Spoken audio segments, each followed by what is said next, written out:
Hey guys, this is Nick and welcome to my Linux experiment. Here are your Linux, open source and privacy news for the end of March 2020, and we have a few interesting topics to cover. KDE Plasma goes for your big screen TV, 2 new Linux computers are announced, and Windows will ship a Linux kernel through Windows Update. So let's dive in right after this message. This video is sponsored by the Linux experiment. Yep, in these dire times I will sponsor myself and tell you about a few things I've got going on. My enormous Linux media group now contains a second channel dedicated to gaming on Linux. I started doing some Metro Exodus, but other games are coming, especially some Stellaris Federations, so don't hesitate to subscribe if you want to see that, and let me know what you'd like to see. I'm also on Library, so if you don't like YouTube, don't hesitate to follow me there. All my videos are available there, so enjoy your life free from Google's grasp if you want to. I also will push the obligatory Patreon page. Patrons enjoy monthly Patroncasts, all the video sources and project files for all my videos, including archives for older ones, and the right to vote each month on which topics I'll cover.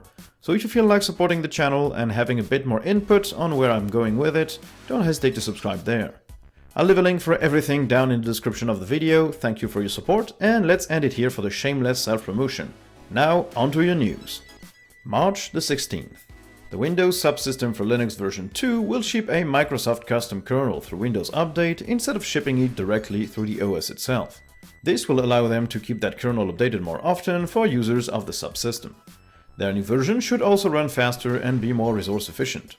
While I still have mixed feelings about that Windows subsystem for Linux, which could well make developers avoid desktop Linux to stick to Windows, it's still pretty fun to see a Linux kernel shipping through Windows Update. March the 18th. Purism announced a new computer, the Librem Mini. It's a crowdfunded device, sort of. As soon as the number of orders goes past $50,000, all pre-orders will start shipping.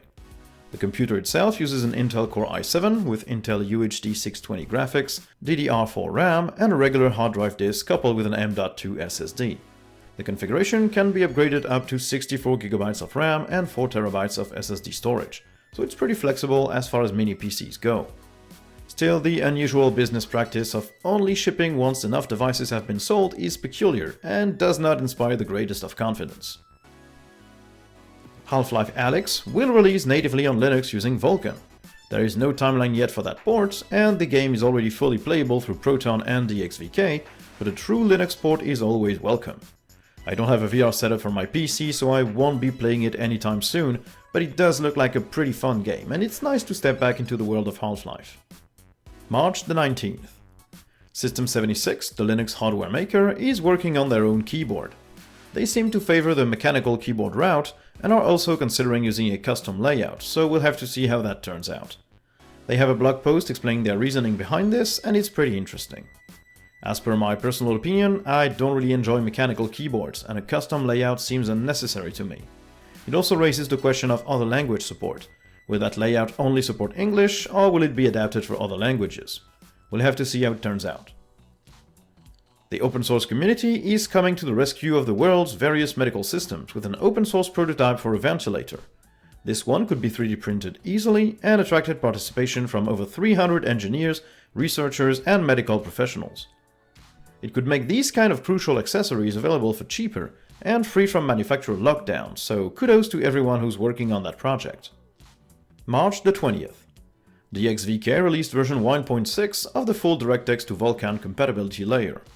It phases out the need for some Windows DLLs to be present, using the Wine implementation instead.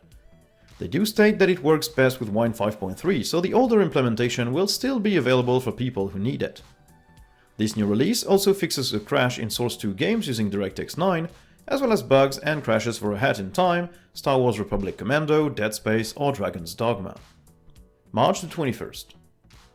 Proton 5.0-5 was released with support for the latest openVR SDKs, probably for Half Life Alyx, support from new Vulkan extensions needed by recent titles, and a fix for a crash that was introduced in some games by Proton 5.0-4.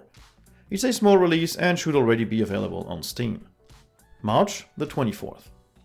Mozilla launched a test program for a new subscription service. In essence, it blocks ads on partners' websites, but still pays them if you visit their website. It's a sort of middle ground between ad blocking and still rewarding writers and creators for their work. It costs $2.99 a month for a 6-month subscription and $4.99 if you decide to go monthly. I think it's a good idea, although since many people already use a full adblock on their devices, I doubt it will gain that much traction. It also needs to support more websites before it gets really useful. Collabora explained in a blog post how they worked with Microsoft to get DirectX to support OpenGL and OpenCL. They used the open source Mesa library to enable a translation layer. This would mean that, in theory, any device that supports DirectX would also gain support for OpenCL and OpenGL without the hardware maker giving it explicit support. It's always good to further extend support for these open source APIs. System76 announced the Lemur Pro, their new Pro laptop. It's also their most open yet, using open source firmware. It will start shipping in early April and looks like a good machine, although it doesn't seem to offer any kind of dedicated GPU, so it wouldn't fit the bill of a Pro machine for my use case. It uses 10th gen Intel CPUs with up to 40GB of RAM and up to 4TB of storage. The battery life is also heavily promoted here, with 10 hours of video playback and up to 21 hours of code writing. It would be very good to have a great battery life on Linux devices. March the 26th. KDE Plasma announced Plasma Big Screen, their TV interface. It's designed, you guessed it, to run a version of the Plasma desktop designed for big screens and TVs, and comes with a host of features like voice recognition using Minecraft. It supports direct input over HDMI, which means your TV remote should be able to operate the interface, and the experience can be upgraded using skills, which are just voice-enabled apps. They ship a modified KDE Neon image for the Raspberry Pi 4, so you can create your own little set-top box running on Linux. It sounds like a super fun project, and I could definitely put my Jetson Nano to good use to try it out when a compatible image is released. March the 28th. Wine 5.5 was released. It uses the new UCRT base runtime for its built-in libraries, although there is no word on what that will change. It also fixes 32 bugs, including for Wolfenstein, Dark Souls 2, Call of Juarez, Might and Magic 6, or Fable: The Last Chapters. March the 29th. The Linux kernel 5.6 was released. It brings support for the WireGuard protocol, which is an open source VPN implementation, as well as support for USB 4. The year 2038 bug, which would see 32-bit architectures reaching the end of their available date ranges, is also fixed. To complete, this new kernel brings open source support for the NVIDIA RTX 2000 series cards, so the first boot experience without proprietary NVIDIA drivers should be a lot better, and it also supports the Amazon Echo and the F2FS file system. And that's it for March. I hope you guys enjoyed. If you did, don't hesitate to like, subscribe, and turn on notifications. Check the links in the description below for all my other stuff. Thank you guys for watching, and I'll see you in the next one. Bye!